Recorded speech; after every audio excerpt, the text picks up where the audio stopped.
Corona ఈ పేరు చెబితే ఇప్పటికీ గుండెల్లో వణుకే. ఓ రెండేళ్లు ప్రపంచమంతా కంటికి కనిపించని శత్రువుతో బయటకు కనిపించని యుద్ధం చేసింది. ఆ భయం ఇప్పటికీ కళ్ల ముందు కదులుతూనే ఉంటుంది. అయితే ఇప్పుడు కోవిడ్ను మించిన హంటా వైరస్ వరల్డ్ వైడ్గా ప్రకంపనలు సృష్టిస్తోంది. వేగంగా విస్తరిస్తూ ఉండటంతో ప్రపంచ ఆరోగ్య సంస్థ కూడా అలర్ట్ అయింది. అసలేంటి వైరస్, ఎలా గుర్తించారు, ఎంత ప్రమాదం? ప్రపంచాన్ని భయపెడుతున్న డెడ్లీ వైరస్, జనాలను వణికిస్తున్న హంటా వైరస్, అట్లాంటిక్ నౌకలో మరణ మృదంగం. వైరస్ కారణంగా ఇప్పటికే 3 మృతి. హంటా వైరస్ ఏంటి, ఎంత ప్రమాదం? హంటా వైరస్ లక్షణాలేంటి, ట్రీట్మెంట్ ఎలా? రాబోయే రోజుల్లో భారీ ప్రమాదం తప్పదా? హంటా వైరస్ పై WHO అసలేమంటోంది? ఓవైపు యుద్ధాలు, మరోవైపు ఎల్ నినో పరిస్థితులు. వీటి మధ్య హంటా వైరస్ ప్రపంచం గుండెల్లో వణుకు పుడుతోంది. ఈ వైరస్ వేగంగా విస్తరిస్తోందని, జాగ్రత్తగా ఉండాలని ప్రపంచ ఆరోగ్య సంస్థ కూడా అలర్ట్ చేయడంతో జనాల్లో మరింత భయం పెరుగుతోంది. కరోనా రోజులు గుర్తు చేసుకుని మరీ ఆందోళన పడుతున్న పరిస్థితి. మళ్లీ లాక్డౌన్లు తప్పవా?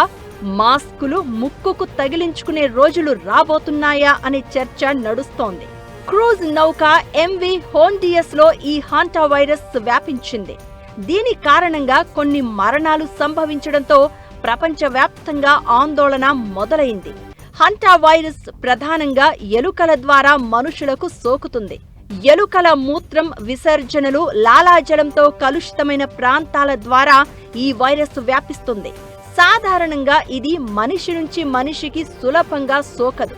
అయితే ప్రపంచ ఆరోగ్య సంస్థ ఇచ్చిన ఒక్క ట్విస్ట్ కొత్త భయం క్రియేట్ చేస్తోంది. క్రూజ్ నౌక MV హోండియస్ కారణంగా తెరపైకి వచ్చిన హంటా వైరస్ ప్రస్తుతం ప్రపంచవ్యాప్తంగా కలకలం సృష్టిస్తోంది.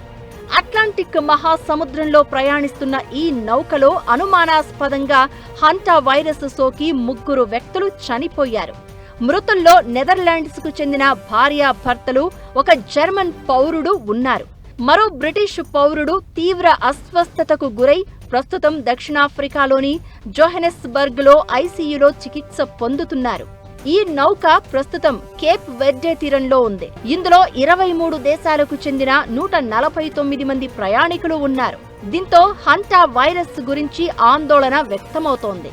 అయితే ప్రస్తుతం నమోదైన కేసుల్లో అండిస్ స్ట్రెయిన్ అనే ప్రత్యేక రకం వైరస్ ఉన్నట్లు WHO తెలిపింది. ఈ రకం చాలా దగ్గర సంబంధాలు, ఎక్కువ సమయం కలిసి ఉండడంతో ఒకరి నుంచి మరొకరికి వ్యాపించే అవకాశం ఉంటుంది. అయినా ఇది కరోనాలాగా గాలిలో వేగంగా వ్యాపించదని నిపుణులు అంటున్నారు. హోండియస్ నౌకలో భారత్కు చెందిన 2 సిబ్బంది ఉన్నట్లు తెలుస్తోంది. అయితే వారి గురించి ఎలాంటి వివరాలు వెలుగులోకి రాలేదు. హంటా వైరస్ సోకిన వారికి వీరు చేరువగా వెళ్లారా అన్నది కూడా క్లారిటీ లేదు. మరోవైపు వైరస్ విజృంభణకు ముందే నౌక నుంచి వెళ్లిపోయిన సుమారు 25 మందిని వైద్యులు పరీక్షిస్తున్నారు. ఇక హంటా వైరస్ అనేది హంటా విరిడి తరగతికి చెందిన వైరస్. ఎలుకలు దీని ప్రధాన వాహకాలు. అయినా వాటిలో వ్యాధి లక్షణాలు కనిపించవు. వాటి విసర్జితాలు, లాలాజలం ద్వారా వైరస్ వ్యాప్తి చెందుతుంది. ఆ విసర్జితాలను ఓడ్చడం లాంటివి చేసినప్పుడు వాటిలో నుంచి సూక్ష్మ రేణువులు పైకి లేస్తాయి. అప్పుడు శ్వాస ద్వారా సమీపంలోని మనుషుల శరీరాల్లోకి ప్రవేశించొచ్చు. ఈ వైరస్ తో కలుషితమైన ఆహారాన్ని తిన్నప్పుడు, కలుషిత వస్తువులను పట్టుకున్న చేతితో నోటిని తాకినప్పుడు కూడా ఈ వైరస్ మన ఒంట్లోకి చేరుతుంది. ప్రకృతిలో 40 రకాలకు పైగా హంటా వైరస్లు ఉన్నాయి. వాటిని ఓల్డ్ వరల్డ్, న్యూ వరల్డ్ గా విభజించారు. ఓల్డ్ వరల్డ్ హంటా వైరస్లు ఐరోపా, ఆసియాలో ఎండమిక్ గా మారాయి. న్యూ వరల్డ్ వైరస్లు ఉత్తర, దక్షిణ అమెరికాల్లో ఎక్కువగా కనిపిస్తుంటాయి. హంటా వైరస్ 3 ప్రాణాలు తీయడంతో ఇప్పుడు ప్రపంచ వ్యాప్తంగా ఆందోళన కనిపిస్తోంది. ఇంతకీ వైరస్ ఎందుకు అంత ప్రమాదకరం? దీని లక్షణాలు ఎలా ఉంటాయి? హంటా వైరస్ బారిన పడకుండా ఉండాలంటే తీసుకోవాల్సిన జాగ్రత్తలు ఏంటి? అసలు కరోనాకు హంటాకు తేడా ఏంటి? కోవిడ్ తో కంపేర్ చేస్తే హంటా డేంజరే అయినా 2 వైరస్లకు చాలా తేడా ఉంటుంది. కరోనా వైరస్ గాలి మార్గం ద్వారా వేగంగా వ్యాపించి ప్రపంచవ్యాప్తంగా మహమ్మారిగా మారింది. హంటా వైరస్ పరిస్థితి అలా కాదు. దీని వ్యాప్తి పరిమితంగా ఉంటుంది. ఎక్కువసేపు సన్నిహితంగా ఉంటేనే ఇది వ్యాపిస్తుంది. దీంతో పెద్ద ఎత్తున మహమ్మారిగా మారే అవకాశాలు చాలా తక్కువగా ఉన్నాయని ప్రపంచ ఆరోగ్య సంస్థ చెప్తోంది. హంటా వైరస్ ఇంక్యుబేషన్ పీరియడ్ 6 వారాల వరకు ఉండొచ్చని ఆ సంస్థ అంచనా వేస్తోంది.